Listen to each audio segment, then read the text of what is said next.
আচ্ছা দাদা, বয়স্ক মানুষটা বলে তোদের বেলায় নাকি প্রেম দেখছি, আমাদের বেলায় বাবা ওইসব ছিল না। আচ্ছা, ওদের কি কোনো প্রাক্তন নেই? ওরা কি কোনোদিন কাউকে ভালোবাসে নাই? তাহলে ওরা যে সবসময় আমাদের এই জেনারেশনের দিকে আঙুল তোলে, তুমি কিছু বলবে না? প্রাক্তন সবার ছিল, সবার থাকে, আগেও ছিল, বর্তমানেও আছে, ভবিষ্যতেও থাকবে। কারণ প্রত্যেক মানুষ কোনো না কোনো সময় প্রেমে পড়ে, সেটা কেউ স্বীকার করে, কেউ স্বীকার করে না। আগের প্রজন্মের লোকও ভালোবাসতো, এখনও ভালোবাসে, কিন্তু তারা একটা সো কল ওয়েতে চলে, তাই তারা স্বীকার করে না। তাদেরও এক্স আছে, তাদেরও প্রাক্তন আছে।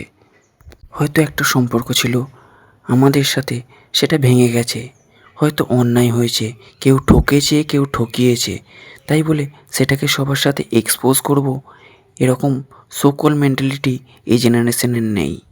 একজন অতীত ছিল যাকে আমরা ভালোবাসতাম, আজ সে অতীত হয়ে গেছে, তাই তাকে টেনে রাস্তায় নামাবো, সবার সামনে অপমান করব, তার দোষ দেব, তাকে অসম্মান করব, এটা না। আর অতীত ছিল বলে আমরা বর্তমানকে চিনছি। এক্সপোজ করা একজন সুস্থ প্রেমিকের কর্তব্য নয়। যে সম্পর্কটা আমাদের আর নেই, শেষ হয়ে গেছে, তার গোপনীয়তা রক্ষা করা আমাদের কর্তব্য, কারণ আমরা সম্পর্ককে সম্মান করতে জানি।